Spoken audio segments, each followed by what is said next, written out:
우리 하나님 말씀을 함께 보겠습니다. 이사야 19장 24절 25절입니다.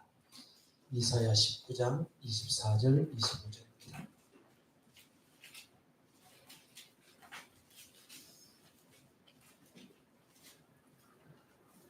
이사야 19장 24절 25절 이 말씀을 다 같이 함께 읽도록 하십시다. 그날에 이스라엘이 애굽 및 아수르와 더불어 셋이 세계 중에 복이 되니 이는 만군의 여호와께서 주시며 이르시되 내 백성을 여기며 내 손으로 진 아수르여 나의 겨 이스라엘이여 복이 있을지어다 하실 것이니라. 아멘. 금방 읽은 이 말씀을 보면 이스라엘이 애굽, 아수르 그들과 더불어서 이 셋이 세계 중에서 복이 된다. 이게 무슨 말일까? 25절에 그들에게 복 주시면서 하나님 말씀하십니다. 내 백성 애굽이여 내 손으로 지은 아수르여 나의 기업 이스라엘이여 복이 있을지어다. 이건 어떤 의미일까? 이런 내용에 대한 얘기를 간단하게 여러분들에게 말씀을 전하고자 생각합니다. 제가 말씀 다 전하고 난 다음에는 이 말씀의 의미를 여러분들이 다 이해를 할 수 있도록 해야 됩니다. 그래서 지금도 전하는 말씀을 잘 귀를 기울여서 들어주시면 좋겠습니다. 지난주에 바벨론의 멸망에 대한 얘기를 했죠. 바벨론은 아수르를 멸망시키고 그리고 새로운 이제 그쪽 지역에 이제 대국 지배하는 나라 제국이 되었었는데 아직 나타나지도 않는 이 바벨론, 아직 아수르가 왕성히 이제 세력을 확장하고 있던데 아직 바벨론은 드러나지도 않은 세력인데 이 바벨론의 멸망에 대해서 하나님께서 예언하셨다. 그 얘기를 말씀드렸죠. 그러면서 마지막 부분에서 제가 말씀드리기를 바벨론의 왕은 이제 하나님께서 바벨론 왕을 심판하시면서 동시에 하나님께서는 사탄이 그 배후 세력이 되어서 어떻게 하나님과 대적이 되어서 하나님께서 이 사탄을 어떻게 멸망시킬 것인가 하는 것에 대해서 얘기를 했다. 이제 그 얘기를 하면서 이사야 14장의 말씀을 설명을 드렸습니다. 여러분 다 잊어버렸죠? 조금 생각이 나죠? 괜찮습니다. 생각나도 되고 잊어버려도 괜찮고 아무 상관이 없습니다. 여러분 잊어버려도 기차는 또 달려가도록 하겠습니다. 그래서 하나님께서 바벨론의 멸망에 대한 얘기를 마치고 그 다음에 바벨론 멸망은 더 먼 미래로 그 다음에 좀 더 가까운 미래인 아수르의 멸망에 대해서 24절 말씀부터 보면 이 아수르라고 하는 나라는 북이스라엘을 멸망시켰어요. 이때 당시에 북이스라엘은 아람, 우리 지금 계속 이스라엘 북쪽 지역에서 IS하고 뭐 이렇게 IS 알죠? 이슬람 극단주의자들, 그죠? 걔네들하고 뭐 이렇게 걔네들이 활동 근거제가 되고 하는 시리아 알죠? 시리아, 수리아가 바로 아람입니다. 아시죠? 과거의 아람이 바로 그 지역이었어요. 그런데 이사야서가 쓰일 당시에 북이스라엘이 남북과 이제 갈려져 있는데 북이스라엘이 아람과 힘을 합쳐서 남유다를 위협했고 주변에 있는 나라들을 위협했단 말이에요. 그런데 아람과 연합해가지고 자기 나라의 안전을 지키려고 했던 이 이스라엘을 멸망시킨 나라가 아수르입니다. 아시리아 알아요? 하영이 아시리아 알아? 아시리아. 이 아시리아에 대해서도 아주 그 성경에 여러 아주 재미있게 나오는 부분들이 있으니까 그 부분에 가서 좀 더 설명을 드리려고 하고요. 근데 이 아시리아는 북이스라엘을 멸망시키고 예수님 당시에 여러분 예수님 당시의 얘기를 보면 예수님이 요한복음에서 사마리아 수가성에 들어가신 적이 있죠. 그죠? 거기 가서 우물가에 앉으셨는데 어떤 여인이 물 길러 나왔어요. 그래서 물을 좀 달라. 그러니까 이 여인이 당신은 유대인으로서 어떻게 사마리아 사람인 나한테 물을 달라 그럽니까? 예수님의 비유에서도 사마리아 비유가 나오지만 그 예수님이 우물가 수가성에 갔을 때에 이 여인이 얘기했던 내용이 그 얘기잖아요. 그러면 왜 이때 당시에 이 여인이 이런 얘기를 했을까? 그 배경이 있어요. 배경이 뭐냐 그러면 아시리아는 북이스라엘을 멸망시키고 난 다음에 이주정책을 썼습니다. 북이스라엘을 멸망시켰다고 해가지고 군대를 무장해제시키고 권세 잡은 자들을 죽이고 포로로 잡아가고 이렇게 했지만은 백성들은 이제 살아있잖아요. 그죠? 이 백성들을 이주정책을 폈는데 어떻게 했느냐? 이 사람들을 잡아서 포로로 끌고 갔어요. 그 다음에 자기 나라에 있는 사람들을 데려다가 사마리아, 그때 당시에 수도였죠. 사마리아에 데려다가 인종, 그러니까 결혼 정책을 썼어요. 이스라엘 사람들이 다른 이방인들과 결혼을 했어요. 그러니까 순수한 이스라엘 사람들이 이스라엘의 핏줄을 가지고 있는 사람들이 아니라 이 사람들은 혼혈아예요. 혼혈아, 피도 섞이고 종교도 섞이고. 그래서 유다 사람들이 봤을 때는 사마리아 사람은 저건 뭐 그때 당시에 보면 저건 뭐 완전히 짐승 같은 존재들이야. 지금 순수한 이스라엘을 할 수가 없어요. 이방인보다도 못한 사람들. 자기 목숨을 버려서 뭐 자살을 하더라도 신앙을 지켜야지 뭐 이런 관점으로 봤단 말이에요.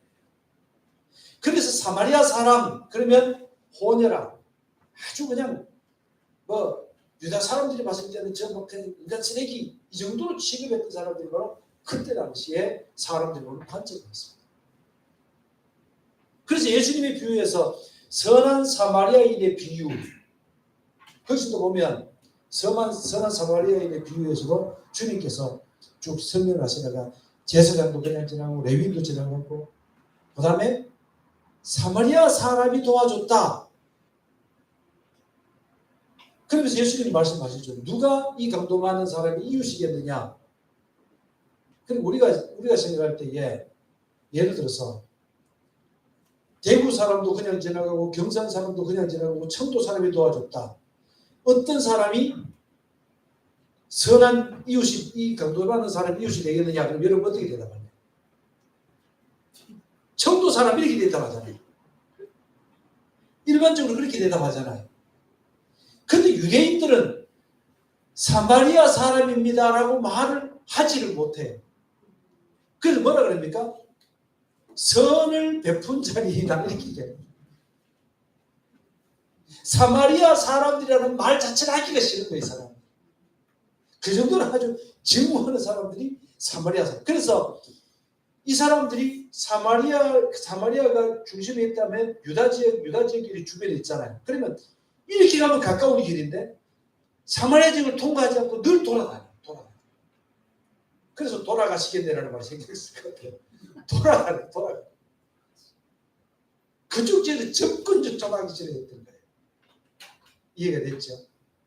이제 그런 배경이 어디에 있느냐 그러면 아수르 사람들에게 있는 거예요. 아수르 사람들이 북이스라엘을 멸망시키면서 아주 잔인하게 그들을 죽였을 뿐만 아니고 아주 종교적 또 인종적인 혼합 정책을 써가지고 이스라엘을 완전히 망하게 만들어버려요. 그런 끔찍한 일을 행했던 사람들이 바로 이 아수르 사람들이에요. 그랬을 때 하나님께서 아수르에 대해서 멸망을 선언하십니다. 나중에 아수르 멸망에 대해서 또 이제 공부를 할 기회가 있기 때문에 그때 가서 또 보십시다. 그리고 난 다음에 하나님께서 계속해서 유다 주변에 있는 나라들에 대해서 심판을 선언하십니다. 그 다음 나오는 나라가 어디냐 그러면 14장 28절에 보니까 블레셋입니다. 그런데 28절에 이렇게 얘기해요. 아하스 왕이 죽던 해에 이 경고가 임하니라. 블레셋 사람. 블레셋은 항상 유다의 왕들이 늘 그들을 경계하고 그들을 괴롭히고. 그런데 보세요. 예를 들어서 고대에 국상이 있으면, 그죠? 나라의 왕이 죽으면 어떻습니까? 대체적으로 장례를 치르고 그 다음에 위기 관리를 하고 이렇게 하고 그런 시점에는 다른 나라를 공격하거나 이렇게 하지 않죠, 그죠? 블레셋은 늘 긴장 관계에 있다가 아하스 왕이 죽었어. 그러면 아휴, 당분간 우리 좀 한숨 놓겠구나. 이랬겠죠. 그때 하나님께서 말씀하십니다. 너희들이 아하스가 죽어서 너희들이 조금 안심을 낳았다고 생각하지 말아라. 너희들은 멸망을 당할 것이다. 라고 하나님께서 예언하는 장면. 그 다음에 15장에 가면 모압에 대해서 하나님께서 또 이제 경고를 하시고 또 하나님의 심판을 선언하셨는데 15장, 16장에 걸쳐서 모압에 관한 예언입니다.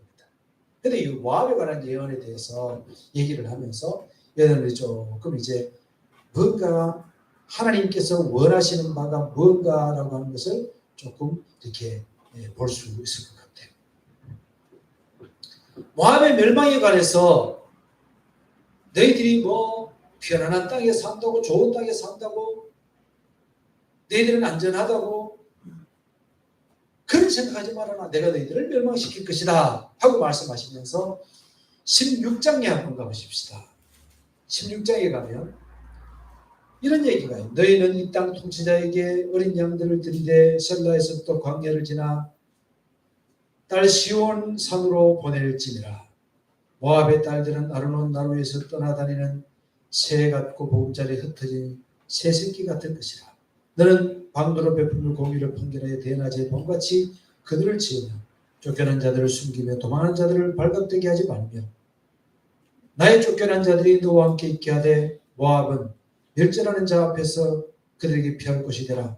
대저 도생하는 자가 망하였고 멸절하는 자가 그쳤고 압제하는 자가 이 땅에서 멸절하였으며 다윗의 장막이 인자함으로 왕위가 굳게 설 것이요 그의 앉을 자는 충실함으로 판결하여 정의를 구하며 공의를 신속히 행하리라. 이 무슨 말이에요? 유다가 하나님께서 유다를 치셔서 유다가 공격에 처했을 때 그들이 너희들이 그럴 때 너희들이 그들을 받아들이고 그들을 보호해 주어라. 이렇게 얘기하는 거예요. 그렇게 하면 하나님께서 너희들을 그래도 긍휼히 봐주시겠다. 이렇게 얘기하시는 거예요. 모압에 관해서는 하나님께서 이렇게 말씀드립니다. 너희들이 섬기고 너희들이 좋아하고 너희들이 의지하는 거 다 망한다. 그러나 너희들이 나의 긍휼을 얻으려고 생각한다면 내 백성 유다 백성들이 바벨론 공격받아서 피하고 도망하고 했을 때 그들을 받아주어라. 이렇게 얘기를 하고 계신 것입니다. 그 다음에 17장에 가면 다메섹에 관한 경고라. 다메섹은 수리아, 아람이죠. 아람의 수도였습니다. 아람의 수도. 그러니까 이때 당시에 북이스라엘이 동맹을 맺고 있는 아람에 관해서 하나님께서 심판을 선언하시는 그런 내용입니다. 그러면서 이들이 아무리 그들이 다른 나라를 복속시키고 그들과 힘을 합쳐서 힘을 내세운 끝에도 너희들도 아수르에 의해서 멸망당한다.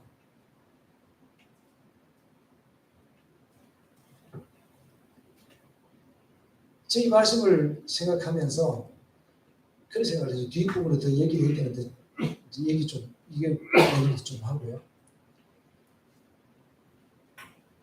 우리가 의지하는 사람도 많고 의지하는 세력도 많고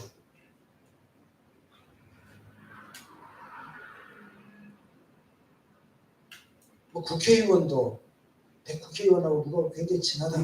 어느 날 국회의원이 보따리 다 싸가지고 감옥도 가봤어요. 그러면 그 사람이 최고라고 따라다니던 사람이 더 이상 힘을 못 펴요. 그죠? 뭐 어떤 사람이 뭐 어떤 당을 만들어 가지고 뭐 당에서 아주 높은 집에 있고 뭐 위치에 있고 이렇다. 그래서 그 사람이 구속돼 버리면 아무것도 아니에요. 다. 그게 뭐 정치적으로만 그런 게 아니라 우리가 믿고 섬기는 것도 그런 것 같아요. 근본적으로 우리는 꼭 생각해야 될 것은 하나님 앞에서 나는 누구냐. 하나님이 나를 어떻게 보고 계시느냐. 그런 것이 제일 중요한 것 같아요. 그보다 중요한 건 없는 것 같아요. 하나님 앞에서 나는 누구냐. 자, 계속해서 좀 봅시다. 18장에 가면 슬프다 구스 강 건너 날개치는 소리나는 땅이여 하면서 얘기가 나오는데 이때 당시에 구스, 이디오피아죠. 이 구스는 굉장히 강한 그런 나라였습니다. 그래서 이때 당시에는 애굽 땅까지도 관할할 정도로 큰 세력이 있었던 사람들이 이 구스, 역사적으로 그렇다고 합니다. 역사적으로 그렇답니다. 이 구스가 애굽 땅까지 관할할 만큼 큰 힘이 있는 이제 그런 나라였습니다. 그러면서 이 사람들을 보면은요, 그 7절 한번 보세요. 7절 그때의 강들이 흘러 나누인 나라에 장대하고 준수한 백성도 시초부터 두려움이 되며 강성하여 대적을 밟는 백성의 만군의 여호와께 드릴 예물을 가지고 만군의 여호와의 이름을 두신 곳 시온산에 이르니라. 이제 무슨 얘기냐면 이런 얘기예요. 우리가 이제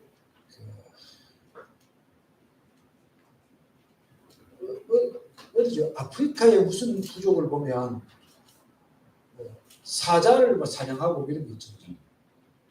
그렇게 용맹해요. 근데 아프리카 사람들을 보면 옛날에 달리기 없으면 제일 빠른 사람 이름 뭐죠? 그 왜 대구도 왔던 사람 있잖아요. 우사인 볼트. 예, 우사인 볼트 같은 사람. 이런 사람들이 아프리카 사람이에요. 이 아프리카 사람들을 보면 한마디로 말해서 롱다리에다가 힘도 얼마나 빠른지 모르겠다. 굉장히 우리로 말한다면 사자와 싸워서 이길 만큼의 그 강력한 힘을 가진 사람들이 그 사람들이죠. 구스 사람들이 바로 이런 사람들을 표현하죠. 모든 사람들의 두려움이 되는 구스 사람이라고 표현하죠. 강들이 나뉘어 흐르는 그런 구스인이라고 얘기를 하고 있죠. 그런데 하나님께서 뭐라 그러냐 그러면 이렇게 얘기하시죠. 대적을 밟는 백성이 만군의 여호와께 드릴 예물을 가지고 만군의 여호와의 이름을 두신 곳 시온산에 이르리라. 이렇게 구스 사람 아주 뛰어난 용사와 같은 그 사람들도 시온산에 이르러서 하나님을 섬길 날이 올 것이다. 그러면서 먼 미래에 그들도 주님 앞에 나와야 될 것을 얘기를 하고 있어요. 앞에서 모압도 그랬지요. 모압 백성에 대해서도 그렇게 말씀하셔요. 19장에 가면 애굽에 대해서 또 말씀을 하고 계십니다. 애굽에 대해서 말씀하시는데 애굽에 대해서 그들이 의지하는 강이 마르고 그들이 가지고 있던 문화 모든 것들이 다 망하게 될 것이다 하고 말씀을 하고 계십니다. 그러면서 뒷부분에 가면 16절에 그날의 애굽이 부녀와 같을 것이라 그들이 만군의 여호와께서 흔드시는 손이 그들의 흔들림으로 말미암아 떨며 두려워할 것이며 유다 땅은 애굽의 두려움이 되리니 이런 만군의 여호와께서 애굽에 대해 정하신 계획으로 말미암음이라. 그 소문을 들을 때마다 떨지니라. 그러면서 이제 계속 쭉 얘기를 읽어보면은 애굽의 멸망과 애굽 왜 멸망해요? 하나님 없음으로. 구스가 왜 멸망해요? 구스가 하나님이 없음으로. 모압이 왜 멸망해요? 하나님이 없음으로. 블레셋이 왜 멸망해요? 하나님이 없음으로. 하나님께서 그들을 하나같이 다 심판하시겠다는 얘기예요.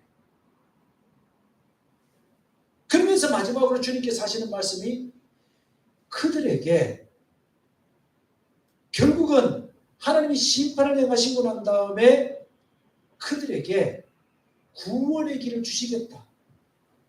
하나님께서 그들에게 하나님께 나와서 예배할 그날을 주시겠다 라고 얘기를 하시면서 온 세상에 주의 복음이 증거될 것에 대해서 미리 말씀해 주시는 거예요.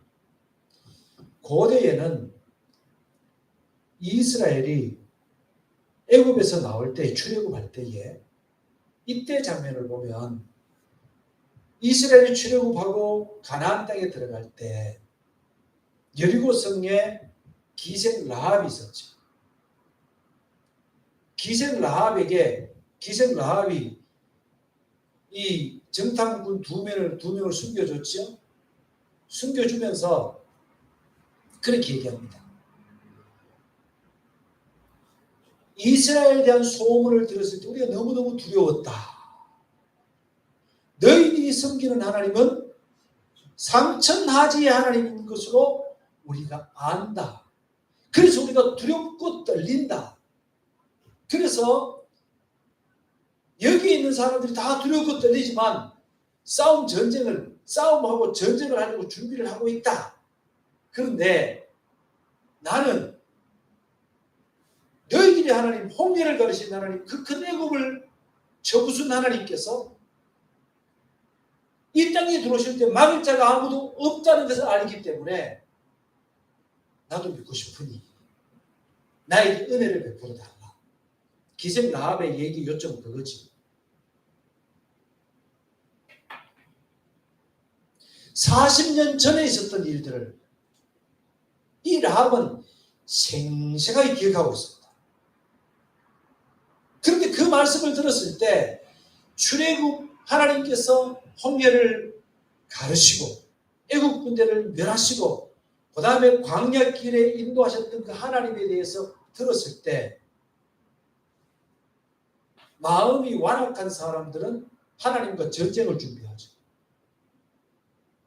그런데 라합과 같은 사람은 마음을 열고, 그죠?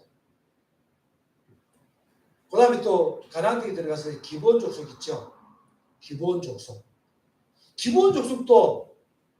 도저히 하나님과 더불어 싸워서는 안 되겠다 싶어가지고 우리를 참으로 종으로 삼아줘도 좋으니까 어쨌든 우리 살려만 주십시오 하고 하나님께 굴복하지. 기브온 족속이 그죠. 그런 거거든요. 하나님께서 조금 아까 우리가 말씀받듯이 바벨론, 아수르, 블레셋, 모압, 애굽 이들에게 멸망을 선언한다고 하더라도 그들 중에서 나중에 하나님께 마음을 열고 구원받을 사람이 있을 것이라고 하는 세계 선교, 이 땅의 만민에게 복음이 증거될 것에 대해서 하나님께서 말씀을 하고 계신 거예요. 그래서 이사야는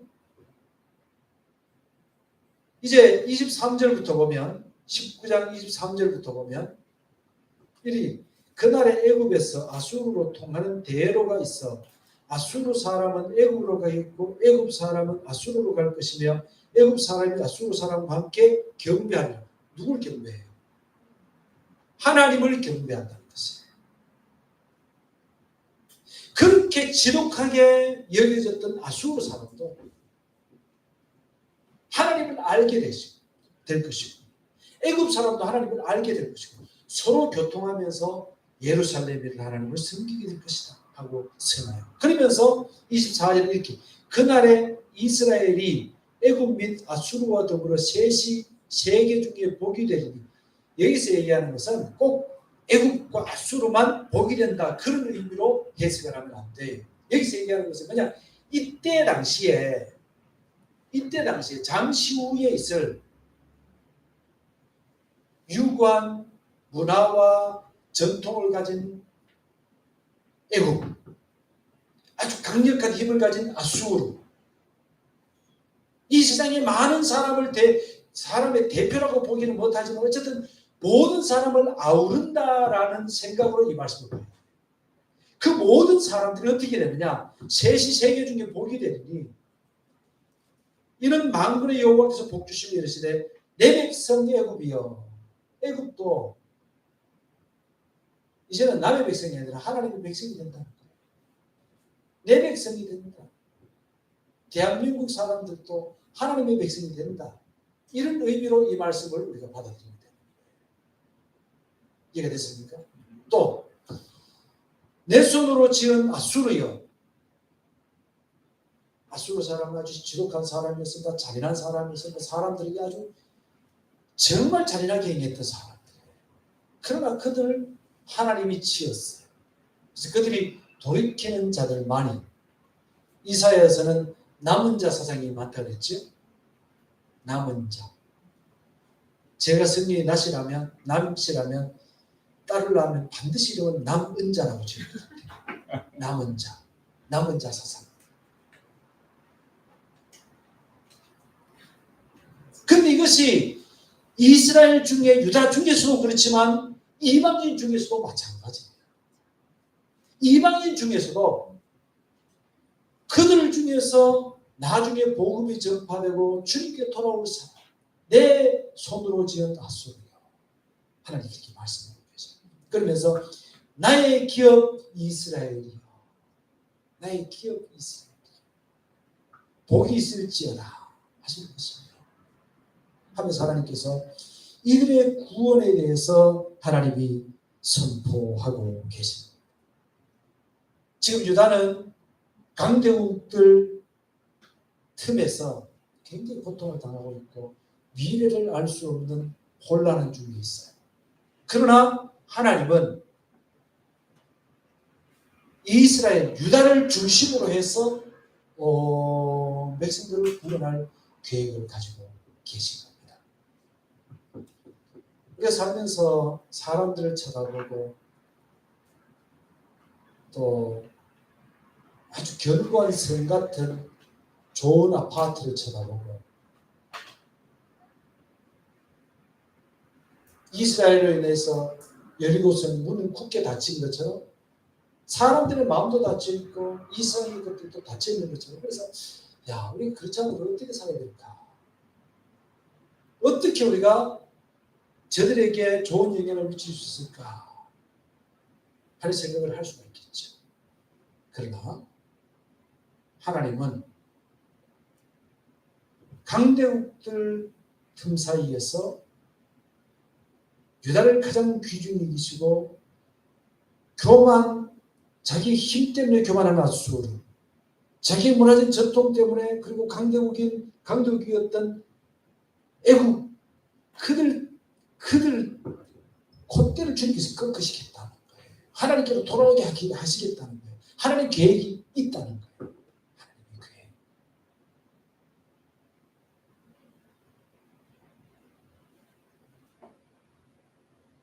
정치권 답답하죠. 문화 답답하죠. 답답합니다. 하나님에 관심 있는 사람은 여러분들입니다.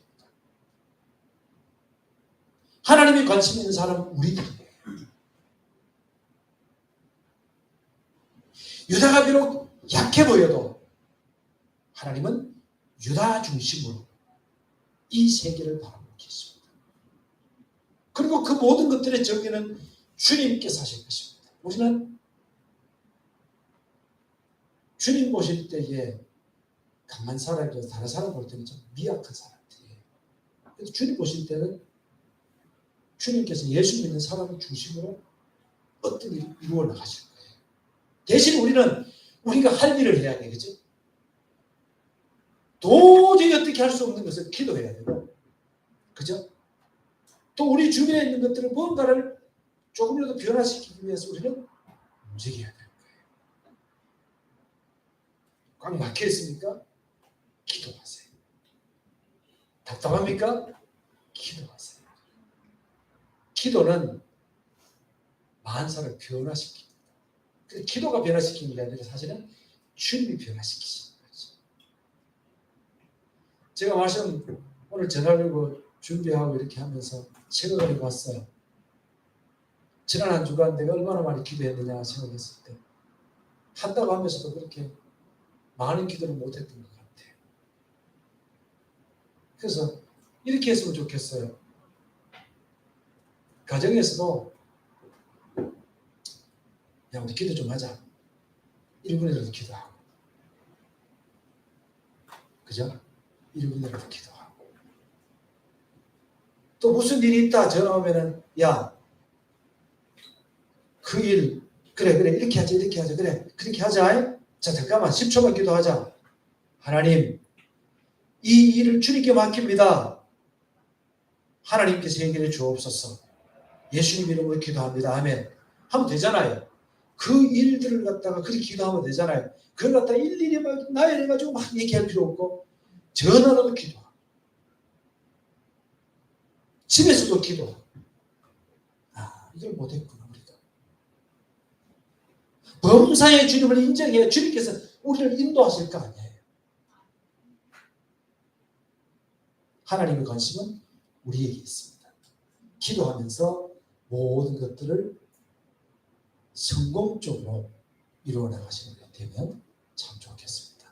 자, 마지막으로 제가 아까 설교 시작하면서 이사야 19장 24절 25절 제가 읽고서는 설교 끝나고 난 다음에 이해가 되게 돼야 된다 그랬는데 이해가 됐습니까?